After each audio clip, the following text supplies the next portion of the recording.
Hello friends, स्वागत है आपका फिर से आपके अपने channel A to Z job vacancies में। इस चैनल के मीडियम से आप पाते हैं नए नए अपडेट्स जो रिलेटेड होते हैं उत्तराखंड के सरकारी नौकरी से रिलेटेड या गवर्नमेंट जॉब की वैकेंसी से रिलेटेड, साथ में कुछ प्राइवेट जॉब से रिलेटेड, और साथ में हम डिस्कस करते हैं कुछ महत्वपूर्ण एग्ज़ाम्स का सिलेबस विश्लेषण, जिसे कहते हैं आप सब्जेक्ट एनालिसिस। तो सिलेबस एनालिसिस, तो हमने अभी एलटी का सिलेबस एनालिसिस किया था, तो आप उस वीडियो को देख सकते हैं। और एलटी के लिए स्पेशली मैंने एक टेलीग्राम चैनल बना रखा है, उसका लिंक मैं डिस्क्रिप्शन बॉक्स में दे दूंगा, वहाँ आप ज्वाइन कर सकते हैं। वहाँ जितना पॉसिबल होगा मैं स्टडी मटेरियल प्रोवाइड करने की कोशिश करूँगा जो रिलेटेड होगा टीचिंग एप्टीट्यूड और रीजनिंग और जीके के जो फर्स्ट पेपर है उससे रिलेटेड, और साथ में आपके सब्जेक्ट से भी कहीं कहीं कुछ अगर मिलता है तो उसको भी शेयर करते रहेंगे। मैथ्स का स्टडी मटेरियल भी आपको वहाँ मिल सकता है, तो उस चैनल से आप जुड़ सकते हैं अगर आप जुड़ना चाहते हैं। तो कोई इस तरह की फोर्सफुल बात नहीं है।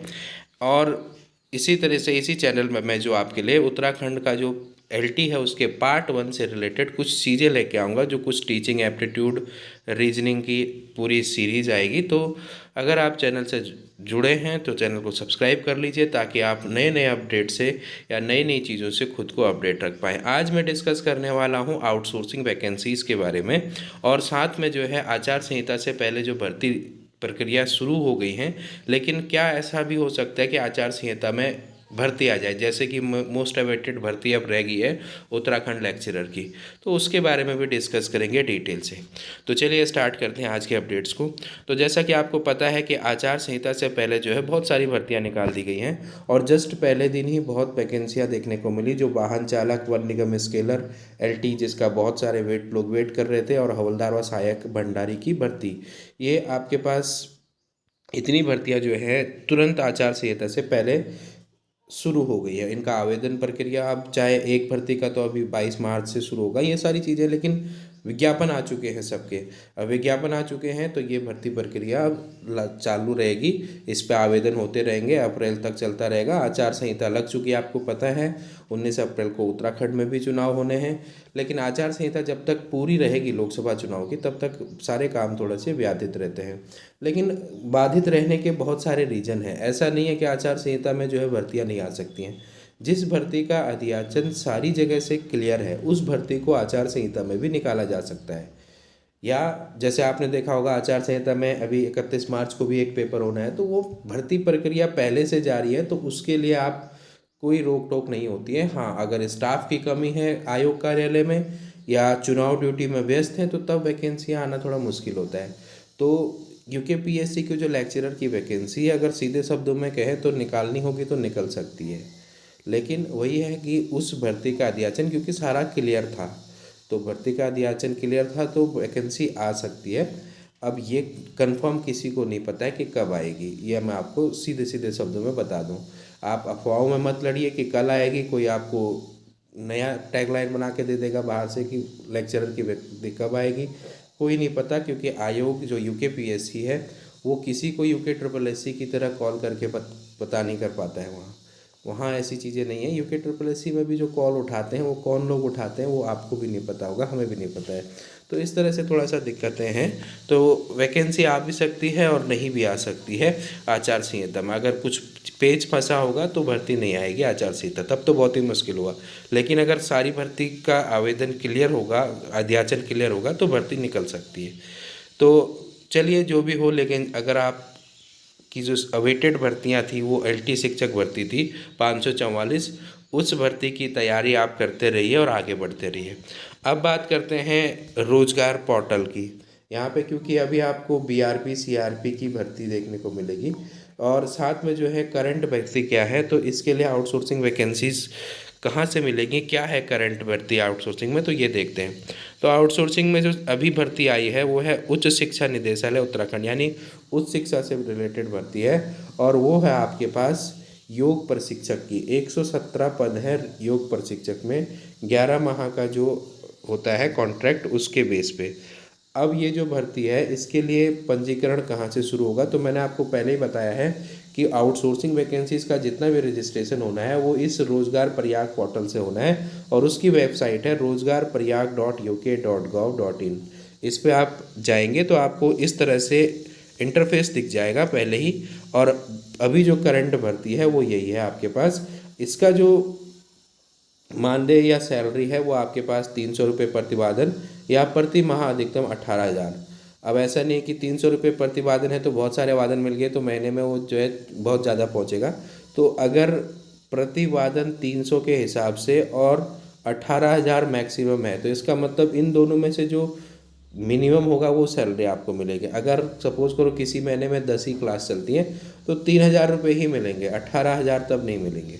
तो इस तरह से चल रहेगा ये योग प्रशिक्षक की भर्ती की सूचना, ये सारी चीज़ें हैं। अब देखिए इसकी जो है नंबर ऑफ पोस्ट, क्वालिफिकेशन क्या है। तो इसके क्वालिफिकेशन को आप थोड़ा सा ध्यान से देख लीजिएगा, क्योंकि यहाँ देखिए किसी मान्यता प्राप्त विश्वविद्यालय से योग, योग शिक्षा, योग चिकित्सा, योग शिक्षा में पीजी, यानी आपके पास पोस्ट ग्रेजुएशन होना चाहिए योगा में। और साथ में उसके साथ ऐसा नहीं है कि केवल वही काम चल जाएगा, उसके साथ साथ योग शिक्षा में अध्ययन, अध्यापन, प्रशिक्षण हेतु 2 वर्ष का अनुभव होना चाहिए। डिप्लोमा अगर आपके पास है तो डिप्लोमा अच्छी बात है, वो काउंट होगा किसके साथ। देखिए किसी मान्यता प्राप्त विश्वविद्यालय अथवा योग शिक्षा में प्रतिष्ठित संस्थान से योग विज्ञान चिकित्सा विभाग का 1 वर्षीय डिप्लोमा होना चाहिए। पीजी पूर्ण पाठ्यक्रम या शैक्षिक उपाधि, या तो आपके पास डिप्लोमा हो या आपका पीजी योगा हो, और साथ में उसके साथ योग शिक्षा में अध्यापन और प्रशिक्षण का न्यूनतम 2 वर्ष का अनुभव होना चाहिए। तो ये आपके पास है। अब देखते हैं, देखिए कैसे खुलेगा। तो जैसे ही आप क्या करेंगे, मैंने आपको पहले भी प्रक्रिया बताई है कि आप रोजगार पोर्टल पर जाएंगे तो वहाँ आपको 3 लाइनें दिखेंगी, उसको क्लिक करेंगे तो आपको जो है आउटसोर्स वैकेंसीज मिलेगी। आउटसोर्स वैकेंसी को जैसे ही खोलोगे, इस वाली भर्ती को खोलोगे तो इस तरह से आपको योगा टीचर की सारी चीज़ें यहाँ मिल जाएंगी। अब ये जो है आपके पास जो योगा टीचर की वैकेंसी है वो पाटलिपुत्र सॉल्यूशन प्राइवेट लिमिटेड, ये जो है आउटसोर्सिंग एजेंसी है जिसके माध्यम से इसकी भर्ती होगी। और इसकी स्टार्टिंग डेट जो है, रिक्त पोस्ट करने की तिथि 15 मार्च थी, तो आज 16 मार्च से जो है इसके आवेदन होने शुरू हो गए हैं और आवेदन की अंतिम तिथि 23 मार्च है। तो 1 हफ्ते का टाइम मिल रहा है लगभग सभी आउटसोर्सिंग वैकेंसीज में। इस तरह से आप पदों का विवरण देख सकते हैं कि सामान्य में कितने हैं, अनुसूचित जाति में कितने हैं, और अनुसूचित जनजाति में कितने हैं, अन्य पिछड़ा वर्ग में कितने हैं, ईडब्ल्यूएस कैटेगरी भी यहाँ है। तो टोटल आपके पास 117 पोस्ट है। आप रोजगार प्रयाग पोर्टल पर रजिस्ट्रेशन करेंगे, उसके बाद यहाँ आपका अप्लाई हो जाएगा। तो ये आपके पास वैकेंसीज है, आप अप्लाई ज़रूर कीजिए। अब बात करते हैं, देखिए कि ये जो वैकेंसी है इससे, ये देखिए यहाँ पे जब आप आउटसोर्सिंग नौकरियाँ जाएंगी तो वहाँ पर आपको इस तरह से आउट इंटरफेस मिलेगा। अब एक नोटिस ये जारी हो रहा था और लोग सोच रहे हैं कि अब बीआरपी सीआरपी की भर्ती भी आ गई है। तो बीआरपी सीआरपी की भर्ती भी रोजगार प्रयाग पोर्टल के थ्रू ही होनी है। ये जो लेटर फ्लैश हो रहा है आजकल, ये लेटर है किसके लिए, क्षेत्रीय रोजगार कार्यालय के लिए। तो वहाँ से क्या है ये देखिए, तो सेवा में क्षेत्रीय रोजगार कार्यालय, नोडल कार्यालय रोजगार Prayag portal, 4 conduct road, Dehradun. समग्र शिक्षा उत्तराखंड के अंतर्गत बीआरपी सीआरपी पदों पर बाह्य स्रोतों से कार्मिकों के लिए शायद कार्मिक लिए जाने के संदर्भ में क्या है, देखिए उपयुक्त विषय समग्र शिक्षा उत्तराखंड के अंतर्गत जैम पोर्टल पर प्रकाशित विड संख्या 10 के माध्यम से चयनित आउटसोर्स एजेंसी के द्वारा कार्मिकों के चयन की प्रक्रिया प्रारंभ की जानी है। अभी प्रक्रिया शुरू नहीं है, अब प्रारंभ होगी। तो क्या होगा, जैसे पहले तो ये देख लीजिए कि बीआरपी सीआरपी में अब क्लियर कट क्या इंस्ट्रक्शंस हैं। तो बीआरपी सीआरपी में आपका जो है मैक्सिमम 40,000 सैलरी होगी, as approved by the government of India, time to time. ये सब चीज़ें आउटसोर्सिंग वैकेंसी से रिलेटेड होगी। इसकी क्वालिफिकेशन में आपको 55% होना चाहिए मास्टर्स में, ग्रेजुएशन भी आपका 55% होना चाहिए। तो एक तो आपका एमए, एमएससी, एमकॉम में 55%, ग्रेजुएशन में भी 55% कर दिया गया है।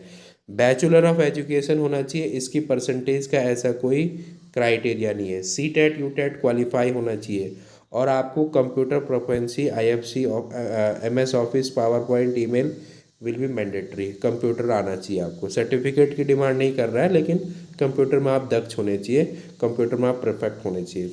तो मेन चीज़ें हैं, पीजी और यूजी में 55%, बीएड, और आपके पास सीटेट, और साथ में जो है कंप्यूटर का नॉलेज होना चाहिए। बीआरपी की वैकेंसी की डिमांड है। अब जब आप सीआरपी की बात कर रहे हैं तो यहाँ post graduate will with 55% in any subject from the recognise university established by law. अब यहाँ पे क्या है, देखिए जो आपका 55% है वो केवल पोस्ट ग्रेजुएशन में, जबकि ऊपर आपके पास पोस्ट ग्रेजुएशन में भी 55 है और ग्रेजुएशन में भी 55 है। बैचलर ऑफ एजुकेशन यहाँ भी है, सीटेट क्वालिफाई यहाँ भी है, कंप्यूटर का नॉलेज यहाँ भी है। आपको पता ही है कि बीआरपी के जो है 285 पद हैं और सीआरपी के 670 पद हैं। इस पर आरक्षण के सारे रूल फॉलो होंगे, उसके लिए मैंने आपको वीडियो बनाया है। अब हुआ क्या, ये लेटर जो है जो बंशीधर तिवारी जी है, राज्य परियोजना निर्देशक जो है समग्र शिक्षा के अंतर्गत, उन्होंने ये लेटर 2 डिपार्टमेंट को भेजा है, एक तो देहरादून वाले को और एक भेजा है हल्द्वानी वाले को, जो है प्रशिक्षण एवं सेवा निदेशालय को। तो वहाँ से क्या होगा, जैसे अभी आपने देखा होगा ऊपर कि इस तरह से वैकेंसी फ्लैश हुई थी रोजगार पोर्टल पे, किसकी, ये वाली। इसी तरह का एक मैसेज फ्लैश होगा जब ये चीज़ें कहाँ पहुँच जाएंगी, जो आपके पास हल्द्वानी और देहरादून वाले जो कार्यालय हैं, रोजगार कार्यालय, उसके अंतर्गत पहुंचेंगे तो वो इसको जो है रोजगार प्रयाग पोर्टल पे डालेंगे। यानी रोजगार प्रयाग पोर्टल पे जो ये एडवर्टीजमेंट डालने का काम है, ये कंसर्न किसका है, रोजगार कार्यालय का है। अब रोजगार कार्यालय उसको डालेगा और उसके बाद जो है वैकेंसी आ जाएगी। तो ये भर्ती आपको आचार संहिता में देखने को मिल जानी चाहिए कि इसका सब कुछ क्लियर है। इसके लेटर इसीलिए जो है जल्दी जारी हो गए होंगे, निर्देश जारी हो चुके हैं, अब केवल इंटरनली विभाग को काम करना है। तो आउटसोर्सिंग एजेंसी आपको पता ही है कि इसकी आउटसोर्सिंग एजेंसी जो है वो अलंकृत है। अब आपको यहाँ जैसे यहाँ पे जो 2 भर्तियाँ फिलहाल जो हो रही हैं, लॉ ऑफिसर जिसके बारे में मैंने पहले आपको बताया, और आज मैंने आपको योगा प्रशिक्षक के बारे में बताया, तो यहाँ पे तीसरा टैब जो खुलेगा वो जल्द ही किसका खुल जाएगा आपके पास, ये जो टैब खुलने वाला है ये खुलेगा आपका बीआरपी सीआरपी का। और वो टैब खुलेगा, ऊपर से उसका नाम आएगा, जैसे यहाँ पाटलिपुत्र सॉल्यूशंस आ रहा है, वहाँ आएगा अलंकृत एजेंसी। तो क्योंकि अलंकृत एजेंसी ही क्या करा रही है, इसको करा रही है। तो ये था, इस तरह से आपका वैकेंसी खुलेगा। अभी जो है नहीं हुआ है, नई वैकेंसी आई है बीआरपी सीआरपी की, बट वो उस लेटर में आपने एक चीज़ और पढ़ी होगी कि यहाँ कह दिया गया आपको कि आप जो है क्या करें, अपना अपना पोर्टल में जो है रोजगार प्रयाग पोर्टल में लॉगिन आईडी करें। ये तो उनके लिए है, तो आप अपना अपना पोर्टल में जो है एक क्या कर जनरेट कर लीजिए, प्रोफाइल जनरेट कर लीजिए, ताकि वैकेंसी जैसी आएगी वहाँ से आप अप्लाई कर सकते हैं। तो ये थे आज की अपडेट। तो बीआरपी सीआरपी की वैकेंसी अभी नहीं आई है, लेकिन आदेश जारी कर दिए गए हैं कि आप उस पोर्टल पे लॉगिन आईडी करके और इसको जो है फ्लैश कीजिए। तो हो सकता है 1-2 दिन में आपको उस प्रयाग पोर्टल पे दिख जाएगा, वैकेंसी आएगी तो प्रयाग पोर्टल पर फ्लैश होगा। Don't worry, all the best for your preparation. तैयारी करते रहिए और चैनल को लाइक शेयर और सब्सक्राइब करते रहिए।